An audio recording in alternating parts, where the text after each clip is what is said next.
अब बलात् इतना आक्रमण हुआ उसकी नगरी में, सब नष्ट भ्रष्ट हो गई पूरी नगरी। आंखों से दिखता नहीं है, कान से सुनता नहीं है, दांत भी काम नहीं कर रहे, ये सब वृद्धावस्था। यवनों ने बलात् उसका ऐश्वर्य लूट लिया। अब जब पुरंजन ने देखा कि सब कुछ नष्ट भ्रष्ट हो गया, तो पुरंजनी का आलिंगन किए हुए पड़ा है। अब भी अगर छोड़ दे तो बच जाए, पर वो भोगों की लालसा अब भी है। वो अपनी स्त्री में अब भी वैसे ही आसक्त है जैसे पहले दिन मिला था वैसे से। अब जब बिछुड़ने का समय आया,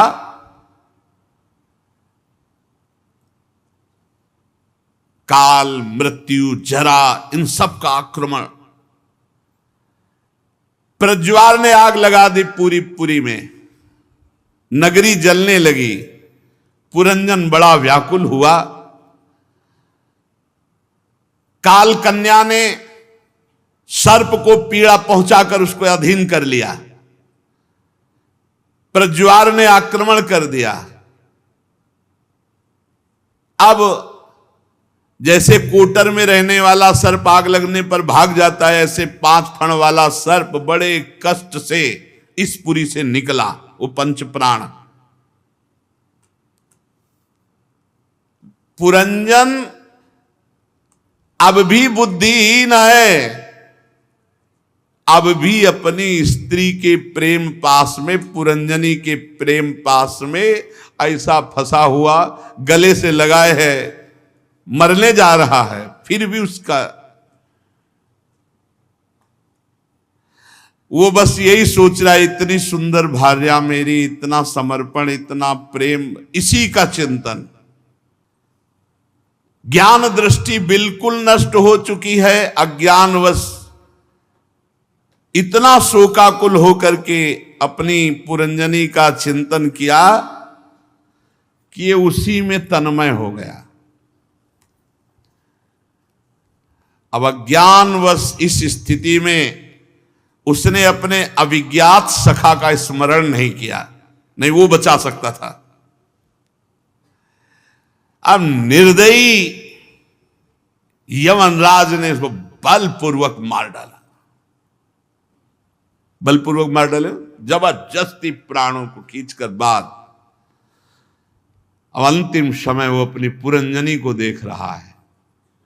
इसीलिए गोस्वामी जी ने मांगा है, कामी ही नारी प्यारी जिम लोभी जिम प्रिय दाम तिम रघुनाथ निरंतर प्रिय लागो मुहे। बहुत सुंदर स्थिति, अगर वही इधर आ जाए तो बहुत सुंदर स्थिति। स्त्री की आसक्ति में दुर्गति हो गई उसकी।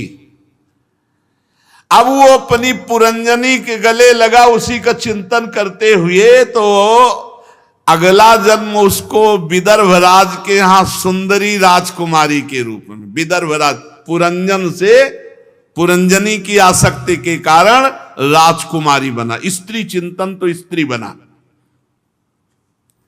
फिर जब वो सयानी हुई, पुरंजन राजकुमारी रूप, तो विदर्भ नंदनी विवाह योग की हुई। तो फिर विदर्भराज ने घोषित कर दिया कि सर्वश्रेष्ठ पराक्रमी वीर इससे ब्याह करेगा। तो मलय ध्वज ने सब राजाओं को जीतकर उस राजकुमारी से विवाह किया। फिर उससे 7 पुत्र उत्पन्न किए। 7 पुत्र कौन है? पुरंजन राजकुमारी बना। बड़ा अब जब मलय ध्वज अवस्था आगे बढ़ी तो भजनानंदी थे, वो भगवान श्री कृष्ण के भजन के लिए मलय पर्वत पर। तो वो राजकुमारी जो रानी थी, पुरंजन जो बना था, वो पीछे पीछे उनके, महाराज मैं आपके, वो आसक्त चित्त पुरुष में।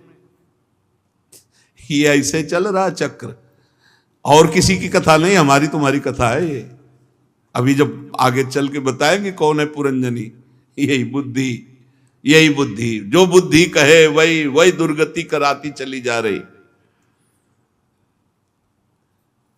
अब वो बड़े तपस्या पूर्वक भजन करके मलय ध्वज ने अपने शरीर को छोड़ दिया।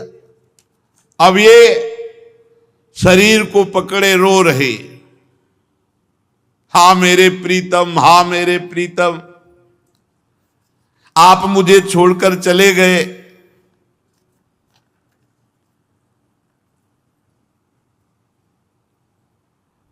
भगवान ने उस समय कृपा की।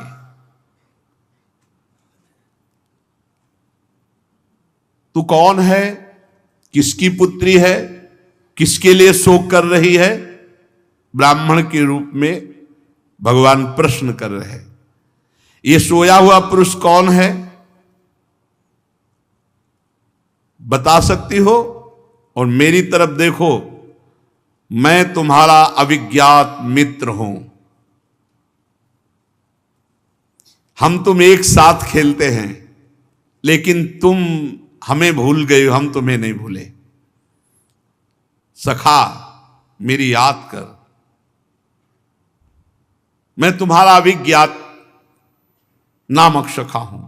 तू भोगों में भूल करके मेरा विस्मरण कर दिया, लेकिन मैंने तेरा विस्मरण नहीं किया। मैं आज भी तुझे याद कराने के लिए तेरे पीछे खड़ा हूं। देख तू, हम दोनों हंस हैं, यही बात है। शास्त्रों वर्ष हम दोनों एक ही होकर रहे हैं, बड़ा गूढ़ वचन है। किंतु मित्र, तुम विषय भोगों की इच्छा से हमें भूलकर इस लोक में रमण करने लगे। तुमने घूमते घूमते एक स्त्री में आसक्त हो गए। 5 बगीचे, 9 दरवाजे, 1 द्वारपाल, 3 परकोटे, 6 वैश्यकुल, 5 बाजार, 5 उपादान कारणों से बना हुआ उसकी स्वामिनी एक स्त्री, और इस स्त्री के चक्कर में तुम मारा गया। स्त्री बुद्धि। इंद्रियों के 5 विषय, शब्द, स्पर्श, रूप, रस, गंध, ये बगीचा है। और ये 9 द्वार इस नगरी के। तेज, जल, अन्न, ये परकोटे। मन और 5 ज्ञानेंद्रियां, 6 वैश्यकुल, और क्रिया शक्ति, ये कर्मेंद्री बाजार। 5 महाभूत, कभी न क्षीण होने वाले उपादान कारण। और बुद्धि ही पुरंजनी है। इसी में फंस गया, बुद्धि में। बुद्धि से हटना है, इस बुद्धि से साक्षी भाव रखना है, इसका निर्णय नहीं मानना। दृष्टा भाव नहीं जब तक आएगा तब तक बुद्धि में आसक्त है, जो कहेगी वही। अभी बुद्धि ठान ले मन के साथ कि ये करना है, तो तुम्हें घुटने टेकना पड़ेगा, वही करवा देती है जो चाहेगी। ये है हम पुरंजन। पुरंजन जीव आसक्त हो गया बुद्धि पर। आगे बढ़िया निर्णय है। ए मित्र, तू स्त्री लई है, देख तू स्त्री लई है। खड़ा हो। अब अपने पति का सौ पकड़ कर रो रही विदर्भ। तू पहले पुरंजन था, पुरंजनी के चक्कर में अब तू स्त्री बना। कितनी बार तेरी ये दुर्दशा हो चुकी। तू स्त्री नहीं, खड़ा हो जा और देख अपने स्वरूप को। मैं तेरा सखा हूं। जिनके संग से तेरी दुर्दशा हुई उसके लिए तू रो रहा है। आपने स्वरूप में, यही गुरु हैं, यही अविज्ञात सखा गुरु। आपने स्वरूप में कहां भूल गया? न तू स्त्री न पुरुष। अरे देख, न तू विदर्भ राज की पुत्री, न मलय ध्वज तेरा पति है। तू सावधान। पिछले जन्म में तू पुरंजन था, पुरंजनी के चक्कर में पड़ा। इस जन्म में तू राजकुमारी हुआ, मलय ध्वज के चक्कर में पड़ा। अरे तू उठ, मेरा सखा है, कहां फंस गया? पहले जन्म में तू पुरुष समझता था, इस जन्म में अपने को स्त्री मानता है। देख देख, मेरी तरफ देख देख, मेरा और तेरा स्वरूप एक है। मैं हंस हूं। अब वो जो रो रही थी, हापति हापति, अब तो सावधान हुई और प्रभु की तरफ देखा।